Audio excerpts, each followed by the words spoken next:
गो।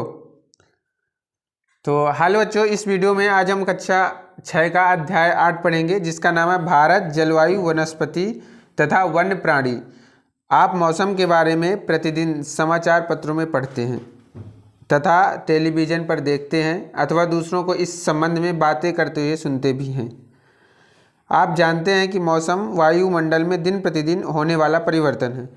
तो एक की पॉइंट हो गया मौसम दिन प्रतिदिन का परिवर्तन, मतलब हर घड़ी बदलता है। जैसे सुबह अगर मान लो अगर सुबह धूप किया है और दोपहर में धूप किया है लेकिन शाम के बारिश हो गया, तो मौसम सुबह से सीधे शाम में बदल गया कि नहीं बदल गया। हर घड़ी अगर जो चेंज होता है उसे हम मौसम कहेंगे। अगर दिन में धूप कर लिया और दोपहर में भी धूप कर लिया और शाम में बारिश कर लिया तो उसे मौसम कहेंगे, मतलब कि दिन प्रतिदिन में होने वाला परिवर्तन। अगर डेली में जो तुम्हारे यहाँ परिवर्तन होता है मौसम में, उसे हम मौसम कहेंगे। लेकिन अगर जलवायु किसे कहेंगे, तो जलवायु उसे कहेंगे वायुमंडल में एक निश्चित समय में होने वाला परिवर्तन। यहाँ से अगर वायुमंडल में एक निश्चित समय में होने वाला परिवर्तन,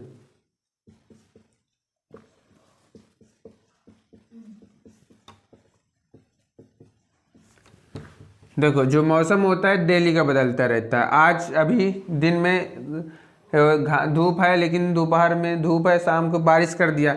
लेकिन वायुमंडल में जो जलवायु होती है वह एक दिन में नहीं बदलती। ठीक है, जलवायु एक दिन में नहीं बदलती, एक महीने में, 2 महीने में। 2 महीने का मौसम एक एवरेज निकाल लेंगे, 3 महीने में और 4 महीने में, इस तरह। यानी कि लंबे समय में बदलने वाला जो परिवर्तन होता है, बदलने वाला वायुमंडल परिवर्तन होता है, उसे हम जलवायु कहेंगे। और दिन प्रतिदिन का जो परिवर्तन होता है उसे हम मौसम कहेंगे। इसमें तापमान, वर्षा तथा सूर्य का विकिरण इत्यादि शामिल है। अगर इसके कारक की बात करें कि जलवायु और मौसम में कारक कौन कौन से हैं, तो कारक देखो कौन कौन से होंगे। कारक में होंगे तापमान, ताप होगा, वर्षा होगा और सूर्य का प्रकाश होगा। सूर्य का प्रकाश, ये हमारे ये मौसम और जलवायु के कारक हुए। उदाहरण के लिए मौसम कभी गर्म या कभी ठंडा होता है, कभी आसमान में बादल छा जाते हैं। देखो जो मौसम होता है कभी गर्म हो गया, अभी जैसे अभी ठंड है तो अभी ठंड हो गया, फिर कल गर्म हो जाएगा। और कभी आसमान में बादल छा जाते हैं तो कभी आसमान से बादल गायब हो जाते हैं। ठीक है, और आपने ध्यान दोगा कभी वर्षा होती है कभी वर्षा नहीं होती, तो इसे हम क्या कहेंगे, मौसम कहेंगे। लेकिन एक निश्चित अंतराल में कि बोले कि 2 महीने गर्मी पड़ेगी, 2 महीने ठंडी पड़ेगी, 3 महीने बरसात होगी, इस तरह अगर जो निश्चित होता है परिवर्तन उसे हम जलवायु कहेंगे। जलवायु एक दिन का 2 दिन का नहीं, ये महीनों भर का अंतर होता है। लेकिन जो मौसम होता है वो दिन प्रतिदिन का अंतर होता है। जैसे अगर भारत के प्रमुख मौसम की अगर हम बात करें तो पहला है शीत ऋतु। शीत ऋतु कब पड़ती है, कहाँ पड़ती है, तो जहाँ सूर्य की किरणें नहीं पहुँच पाती वहाँ शीत ऋतु पड़ती है। तो देखो मान लो ये पूरा भारत हो गया, ये वाला इलाका पूरा भारत हो गया, ये हमारा उत्तर भारत हुआ और ये हुआ दक्षिण भारत। ठीक है, तो देखो अगर सूर्य की किरणें इधर पड़ेंगी, दक्षिण भारत में पड़ेगी, तो उत्तर में क्या होगा, उत्तर में शीत ऋतु होगी। अगर उत्तर में वो सूर्य की किरणें पड़ेंगी तो दक्षिण में शीत ऋतु होगी। तो जहाँ सूर्य की किरणें नहीं पहुँच पाती वहाँ शीत ऋतु होती है, और जहाँ सूर्य की किरणें पहुँच जाती है वहाँ ग्रीष्म ऋतु होती है। तो शीत ऋतु इस कारण से पड़ती है। ठीक है, और इसी कारण से दूसरे नंबर पर ग्रीष्म ऋतु। ग्रीष्म ऋतु देखो जहाँ सूर्य की किरणें नहीं पहुँचती, अगर लिखना हो ये लिख दो, सूर्य की किरणें हैं जहाँ नहीं पहुँच पाती वहाँ शीत ऋतु, और ये जो सूर्य की किरणें हैं जहाँ पहुँच जाती हैं वहाँ ग्रीष्म ऋतु होती है। एक और है कि ग्रीष्म ऋतु में गर्मी में चलने वाली हवा को क्या कहते हैं, ये बताओ। गर्मी में जो चलने वाली हवा को क्या कहते हैं, लू। और ये किस प्रकार चलती है, तो ये जो होती है गर्म एवं शुष्क होती है। गर्म एवं शुष्क हवा, याद रहेगा। देखो ग्रीष्म ऋतु में चलने वाली हवा लू कहलाती है। ये गर्म एवं शुष्क होती है, गर्म होती है और शुष्क होती है। देखो तीसरे नंबर है दक्षिण पश्चिम का मानसून। दक्षिण पश्चिम का मान, देखो अब शांत रहो। देखो दक्षिण पश्चिम मानसून का समय किसे, मतलब दक्षिण पश्चिम मानसून किसे कहते हैं, तो ये क्या है, अरब सागर है। ये अरब सागर है कि नहीं है, और ये बंगाल की खाड़ी है, बे ऑफ बंगाल। तो देखो यहाँ समुद्र है और यहाँ समुद्र है, तो यहाँ से हवा इस तरह चलेंगी, तो यहाँ से पानी लेकर हवा यहाँ जाएंगी, स्थल की ओर जाएंगी, और यहाँ से पानी लेकर हवा स्थल की ओर जाएंगी और यहाँ पर वर्षा करेंगी। तो अगर जो दक्षिण पश्चिम से चलने वाली हवा जब आर्द्रता लेकर, यानी कि जब पानी लेकर स्थल की ओर बढ़ती है, तो उसे हम दक्षिण पश्चिम का मानसून कहते हैं। देखो यहाँ से हवा चली, यहाँ से पानी उठाई और यहाँ से ले जाकर स्थल की ओर बढ़ गई। जब स्थल की ओर बढ़ी तो यहाँ बारिश करा दी, यहाँ बारिश करा दी, और यहाँ से जब चली तो यहाँ बारिश करा दी। तो इसे हम दक्षिण पश्चिम का मानसून कहेंगे। समझ आया कुछ? देखो अब दक्षिण पश्चिम मानसून समझ में आया कि जब यहाँ से अरब सागर से हवा स्थल की ओर चलेगी तो उसे हम दक्षिण पश्चिम का मानसून कहेंगे। लेकिन देखो जो यह साइड जाएगी तो वो वापस तो लौटेगी कि नहीं लौटेगी? जो अगर यहाँ जाएगी, अगर तुम शहर जाओगे तो शहर से वापस गांव की ओर लौटोगे, तो ऐसे ये अरब सागर से स्थल की ओर जा रही है, तो स्थल सागर से अरब सागर की ओर लौटेगी। तो लौटता हुआ मानसून क्या है कि जब हवा इस साइड से लौटती है, किस साइड? इस स्थल से किस साइड लौटती है? अरब सागर की ओर। देखो यहाँ से लिख सकते हैं, जो हवा होती है, हवा स्थल से अरब सागर की ओर लौटती है, ठीक है, अरब सागर की ओर। तो देखो जब जो हवाएं होती हैं तो यहाँ से जब यहाँ से लौटेंगी, तो देखो जब यहाँ से लौटेंगी तो यहाँ से पानी उठा लेंगी, ठीक है, यहाँ से पानी उठा लेंगी तो यहाँ तमिलनाडु पर वर्षा होगी। किस पर वर्षा होगी? तमिलनाडु पर। तो देखो यहाँ से स्थल की ओर से, अगर मतलब कि स्थल की ओर से जब हवा चलेगी तो किस? अरब सागर की ओर जब लौटेगी, ठीक है, तो उसे हम लौटता हुआ मानसून कहेंगे। जब अरब सागर से हवा स्थल की ओर चलेगी तो उसे हम दक्षिण पश्चिम का मानसून कहेंगे। देखो ये क्वेश्चन पूछेगा कि लौटते हुए मानसून से कहाँ वर्षा होती है, तो लौटते हुए मानसून से तमिलनाडु में, तमिलनाडु और आंध्र प्रदेश में वर्षा होती है। कब? आंध्र प्रदेश में, ठीक है। तो लौटते हुए मानसून से तमिलनाडु और आंध्र प्रदेश में वर्षा होती है, केवल यहाँ से लिख सकते हो, ठीक है।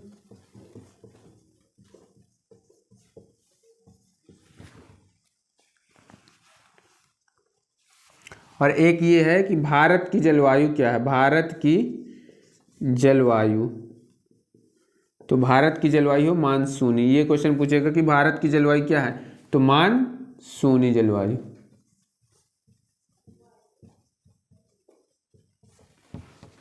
भारत की जलवायु क्या है? मानसूनी जलवायु। और लौटता हुए मानसून से तमिलनाडु और आंध्र प्रदेश में वर्षा होती है। दक्षिण पश्चिम का मानसून किसे कहते हैं? जब हवा जो है अरब सागर से स्थल की ओर चलती है, याद रहेगा। तो इसे हम दक्षिण पश्चिम का मानसून कहेंगे। तो ये छोटे छोटे की पॉइंट हुए, याद कर लेना। जलवायु बताए थे ना, किसी निश्चित समय में यानी किसी लंबे समय में नापी गई मौसम की औसत दशा, जिसको जलवायु कहते हैं।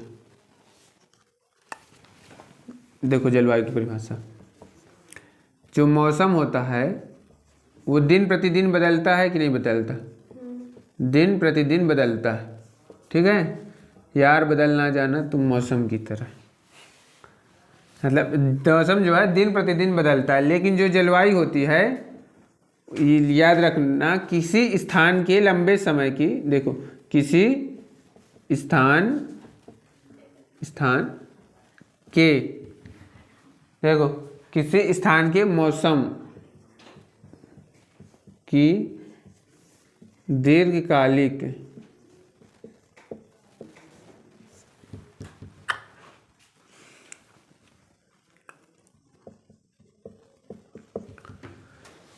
देखो मौसम डेली का बदलेगा, लेकिन जो जलवायु होगी वो डेली का नहीं बदलेगी। बस इतना याद रखना कि ये, यानी कि मौसम से बड़ा होता है जलवायु। मौसम का बॉस कौन है? जलवायु। ये डेली काम करेगा, लेकिन ये जो जलवायु होगा इसका पूरा पैसा ले लेगा। जितना महीने का पूछे कितना कमाते हो, कहीं 3,000 4,000, तो कहीं चलो मेरा हो गया से। देखो किसी स्थान की जलवायु उसकी स्थिति, ऊंचाई, समुद्र से दूरी तथा उच्चावच पर निर्भर करती है। तो देखो ये जलवायु पर निर्भर करने वाले कारक, जलवायु को निर्धारित करने वाले कारक कौन कौन से होते हैं? पहला होती स्थिति, ठीक है। दूसरी हो गई ऊंचाई, तीसरा हुआ समुद्र से दूरी, ये मोस्ट है, ठीक है, देख लेना। और ये तथा उच्चावच। ये देखो स्थिति ऊंचाई और समुद्र से दूरी और उच्चावच इस पर। अगर देखो जो समुद्र के पास होगा वहाँ ज़्यादा वर्षा होगी, जो समुद्र से दूर होगा वहाँ कम वर्षा होगी, जो ऊंचाई पर होगा वहाँ कम वर्षा होगी। और देखो वर्षा से नहीं, देखो अगर हम ऊंचाई पर देखें तो ऊंचाई पर ठंडी ज़्यादा पड़ती है, और यहाँ से देखो जो ऊंचाई पर होगा जलवायु के कारक स्थिति बोले ना, तो स्थिति में क्या है, मान लो ये हुआ, तो ये मान लो ये ऊंचाई पर स्थित है। जब ऊंचाई पर स्थित है तो यहाँ ठंड ज़्यादा होगी और गर्मी कम होगी, तो गर्मी कम होगी तो जलवायु का निर्धारण पड़ा कि नहीं पड़ा। तो यहाँ कितनी भी गर्मी ला दो, चाहे जून का महीना ला दो, चाहे मई का महीना ला दो, हमेशा यहाँ ठंड पड़ेगी। क्यों? क्योंकि ऊंचाई के स्थित कारण। तो जलवायु को प्रभावित कर रही ऊंचाई कि नहीं कर रही। समुद्र से दूरी, यानी कि जो समुद्र के किनारे होंगे वहाँ ज़्यादा वर्षा होगी, और जो समुद्र से थोड़ा दूरी होंगे वहाँ कम वर्षा होगी। और स्थिति जो बीच में, जैसे मान लो जो सहारा रेगिस्तान मरुस्थल है, सहारा रेगिस्तान है ना, तो वहाँ पानी पहुँच पाता नहीं पहुँच पाता। क्यों? क्योंकि वो स्थिति अलग। वहाँ वर्षा क्यों नहीं होती? वर्षा इसलिए नहीं होती क्योंकि वहाँ पहुँच ही नहीं पाता आर्द्रता। देखो भारत की जलवायु में क्षेत्रीय विभिन्नता का बहुत अनुभव होता है। जैसे राजस्थान के मरुस्थल में स्थित जैसलमेर तथा बीकानेर बहुत गर्म स्थान है। तो राजस्थान में जो जैसलमेर और बीकानेर है ना, वो सबसे गर्म स्थान है। और जबकि लद्दाख के द्रास कारगिल में बर्फीला ठंड पड़ती है। तो अगर ये पूछेगा सबसे भारत का देखो भारत का, ठीक है, सबसे गर्म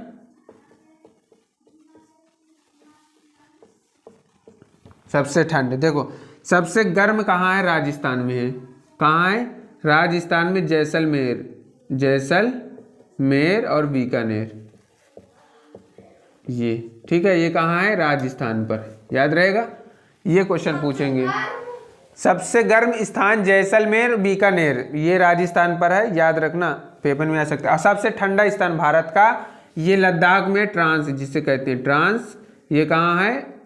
लद्दाख में। ट्रांस ये कहाँ है? लद्दाख पर है।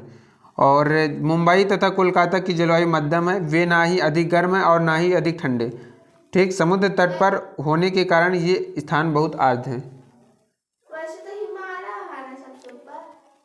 विश्व में सबसे अधिक वर्षा मेघालय में स्थित मौसिनराम में होती है, जबकि किसी किसी वर्ष राजस्थान के जैसलमेर में वर्षा होती ही नहीं। देखो अब कितना अंतर है। जैसे जैसलमेर में तो कौन साल वर्षा नहीं हो, मान लो 2022 में वर्षा नहीं हुई, 23 में वर्षा ही नहीं हुई, 21 में वर्षा नहीं हुई। लेकिन जो मेघालय है, मेघालय जो है ना, यहाँ सबसे अधिक वर्षा होती है, सबसे अधिक वर्षा, ठीक है। मेघालय के कौन से? मौसिनराम में, याद रहेगा। अगर पूछेगा कि सबसे अधिक भारत में सबसे अधिक वर्षा कहाँ होती है, तो मौसिनराम, मेघालय के मौसिनराम में। विश्व की सबसे अधिक वर्षा यहीं पर होती है, विश्व में सबसे अधिक वर्षा, ठीक है। भारतवर्ष में नहीं, विश्व में सबसे अधिक वर्षा मेघालय के मौसिनराम में होती है। और सबसे गर्म स्थान, ये भारत का सबसे गर्म स्थान जैसलमेर बीकानेर है, और सबसे ठंड स्थान ट्रांस लद्दाख है। हम अपने चारों तरफ विभिन्न प्रकार का पादप जीवन देखते हैं। जैसे हरे घास वाले मैदान में खेलना कितना अच्छा लगता है, कुछ पौधे छोटे होते हैं तो उन्हें झाड़ी कहा जाता है, जैसे कैक्टस तथा फूलों वाले पौधे इत्यादि। छोटे पौधों को क्या कहा जाता है? झाड़ी कहा जाता है। इसके अतिरिक्त बहुत से लंबे वृक्ष होते हैं, उनमें से कुछ में बहुत शाखाएं तथा पत्तियां होती हैं, जैसे नीम, आम, कुछ वृक्ष ऐसे होते हैं, ठीक है। कुछ बड़े वृक्ष होते हैं, कुछ छोटे वृक्ष होते हैं जिनमें पत्तियों की मात्रा बहुत कम होती है, जैसे नारियल ताड़ के नहीं बढ़ जाते, ताड़, नारियल, खजूर, इनमें ये तो बड़े होते हैं लेकिन इनमें पत्ती कम होती है। नीम बड़े होते हैं, नारियल के बराबर होते हैं, नीम के नहीं होते, लेकिन नीम में पत्ती ज़्यादा, नारियल में पत्ती कम, तो ये सब अंतर कहा जाता है। कैक्टस में पत्ती एक भी नहीं होती, लेकिन गेंदा में पत्ती, लेकिन बराबर जनसंख्या, मतलब लंबाई सब बराबर होती है। कोई पतला होता है पेड़, कोई मोटा होता है पेड़, किसी में फूल लगते हैं, किसी में फल लगते हैं। तो घास, झाड़ियाँ तथा पौधे जो बिना मनुष्य की सहायता से उगते हैं उन्हें प्राकृतिक वनस्पति कहते हैं। वनस्पति किसी प्राकृतिक देखो वनस्पति दो प्रकार की होती है, प्राकृतिक और कृत्रिम। जो मनुष्य लगाएगा उसे हम कृत्रिम वनस्पति कहेंगे, और जो अपने आप उग जाएंगे, जो जंगल में बनते हैं, उसे हम प्राकृतिक वनस्पति कहेंगे। ठीक है, तो ये बिना मनुष्य की सहायता से, बिना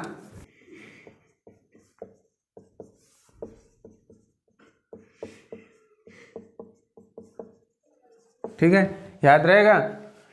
चाहे घास हो, झाड़ियाँ हो या पेड़ हो, जो जिसमें मनुष्य हाथ नहीं लगाता वो प्राकृतिक वनस्पति कहलाती हैं, जो अपने आप उगती हैं। जैसे रेउंजा का पेड़, उसे मनुष्य लगाता है नहीं लगाता, उसे और काटता है।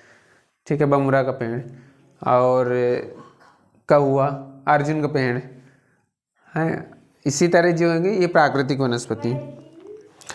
क्या आप कभी यह नहीं सोचते कि ये एक दूसरे से किस प्रकार भिन्न हैं? अलग अलग जलवायु में अलग अलग प्रकार की वनस्पतियां पाई जाती हैं। इनमें वर्षा की मात्रा सबसे महत्वपूर्ण होती है। जलवायु की विभिन्नता के कारण भारत में अलग अलग तरह की वनस्पति पाई जाती है। देखो, कोई वनस्पति, जो कोई पेड़ है अधिक वर्षा लेता है। जैसे अगर धान की देखो तो धान अधिक पानी लेते हैं, लेकिन जो गेहूँ होता है, वो चना होता है, कम पानी लेता है। ठीक है, कोई पेड़ अधिक पानी लेता है, कोई पेड़ कम पानी लेता है। जैसे जहाँ की वनस्पति होंगी वहाँ के हिसाब से ढल जाएंगे। जिसके पास जितना होगा उतने में संतोष कर लेता है। आप सोच के बताओ कि वनों की आवश्यकता क्यों होती है? बताओ। पहली बात तो ऑक्सीजन चाहिए। देखो, वन हमारे लिए बहुत ही लाभदायक हैं। क्यों? क्योंकि ये विभिन्न कार्य करते हैं। पेड़ पौधे ऑक्सीजन छोड़ते हैं जिसे हम सांस के रूप में लेते हैं। देखो, पहली बात तो ऑक्सीजन चाहिए। वनों से ऑक्सीजन मिलती है कि नहीं मिलती? ठीक है, तो ऑक्सीजन अगर हमको जिंदा रहना है तो वन लगाना चाहिए। यानी वनों की सबसे ज़्यादा आवश्यकता क्या है? ऑक्सीजन। ऑक्सीजन किस काम में आती है बताओ? सांस के लिए, सांस लेने के लिए। ठीक है, तो ऑक्सीजन किसके काम आती है? सांस लेने के लिए। और जो हम कार्बन डाइऑक्साइड छोड़ते हैं उसको ये पेड़ ग्रहण करते हैं। फिर देखो, पेड़ पौधों की जड़ें मिट्टी को बांध कर रखती हैं तथा इस प्रकार से मिट्टी के अपरदन को रोकते हैं। दूसरा मुख्य काम क्या है कि देखो, जो पेड़ पौधे होते हैं वो मिट्टी के अपरदन को रोकते हैं। अपरदन पता क्या है? देखो, जैसे देखो ये मिट्टी हो गई, ठीक है, पानी बरसा, ये बह के चली गई मिट्टी। ठीक, लेकिन मान लो ये मिट्टी है मिट्टी, यहाँ अगर हम पेड़ लगा दिए ये, ठीक, पानी कितना बरसेगा, लेकिन जो इसकी जड़ हैं ये मिट्टी को बांधे रखेंगी, तो यहाँ से सिर्फ पानी जाएगा, ना कि मिट्टी जाएगी, मिट्टी नहीं बहेगी। यानी कि जो पेड़ मिट्टी को जड़ जो है एकदम खींचे रहती है, पकड़े रहती है, छोड़ती नहीं, जाने नहीं देती। ईंधन के लिए ईंधन मिलती है, जैसे लकड़ी हो गया, ठीक है, फल फूल हो गए, करौंदा मुकैया हो गए, मिलती है कि नहीं मिलती? तो लकड़ी, फल फूल, ये सब किसके लिए? देख, उद्योग के लिए। उद्योग के लिए तेंदू मिलता है, तेंदू पत्ता, बीड़ी उद्योग के लिए, बीड़ी के लिए। ईंधन से लकड़ी, फल फूल, और जो उद्योग के लिए तेंदू पत्ता मिलता है, कच्चा माल। तो देखो, इसके लिए कच्चा माल, वनों से हमें कच्चा माल प्राप्त होता है। ठीक, कच्चा माल प्राप्त होता है उद्योगों के लिए। तो वनों की आवश्यकता क्यों है? ये तो कुछ जानते हो कि ऑक्सीजन के लिए, मिट्टी के अपरदन को रोकता है, इससे हमको ईंधन, लकड़ी, फल फूल प्राप्त होते हैं, और उद्योग से तेंदू पत्ता, यानी कि जो उद्योग के लिए कच्चा माल प्राप्त होता है। और वन से देखो, वन से जो होंगे वन्य जीव भी तो होंगे, वन्य जीव कि ना होंगे? वन जीव, वन्य प्राणी। देखो, वन विभिन्न प्रकार के वन जीवों का निवास होता है। वनों में जंतुओं की हजारों प्रजातियां तथा बड़ी संख्या में विभिन्न प्रकार के सरीसृपों, उभयचरों, पक्षियों, स्तनधारियों, कीटों तथा कृमिकों का निवास होता है। देखो, जो में कई प्रकार के वन्य जीव होते हैं, जहाँ बड़े बड़े निवास होते हैं। ठीक है, बाघ हमारा राष्ट्रीय पशु है। याद रहेगा कि जो बाघ हमारा है राष्ट्रीय पशु है, और वो कहाँ रहता है? वो भी वन में रहता है। ये देश के विभिन्न भागों में पाया जाता है। देखो, गुजरात के गिरी वन में एशियाई शेरों का निवास है। तो गुजरात के गिरी वन में एशियाई शेरों का निवास है। हाथी तथा एक सींग वाले गैंडे असम के जंगलों में घूमते हैं। हाथी केरल एवं कर्नाटक में मिलते हैं। ऊँट भारत के रेगिस्तान, जंगली गधा कच्छ के रण में पाए जाते हैं। जंगली बकरी, हिम तेंदुआ, भालू इत्यादि हिमालय के क्षेत्र में पाए जाते हैं। तो इसका मतलब ये हुआ कि जो विभिन्न प्रकार के जीव जंतु हैं वो विभिन्न प्रकार के उसमें पाए जाते हैं। तो याद रखना कि देखो ये वन्य प्राणी हो गया, जैसे बाघ हो गया, ये गुजरात में पाया जाता है। ठीक, हाथी जो हो गया वो केरल में और कर्नाटक में पाया जाता है। कुछ मोस्ट हुई। अब हमारा राष्ट्रीय पक्षी क्या है? तो मोर हमारा राष्ट्रीय पक्षी है। ये राष्ट्रीय पक्षी भारत में पक्षी, तोता, मैना, कबूतर, बुलबुल, बतख इत्यादि पाए जाते हैं। और वनों के काटने, शिकार करने के कारण देखो, अगर हम वनों को काटेंगे और जानवरों का शिकार करेंगे तो भारत में पाए जाने वाले वन जीवों की प्रजातियां तेज़ी से घट जाएंगी। इसीलिए सबसे आशा है कि आप वनों को काटने से बचाएं और इस प्रकार इस अध्याय को अच्छे से पढ़ें। यह अध्याय हमारा ख़त्म होता है। चलिए मिलते हैं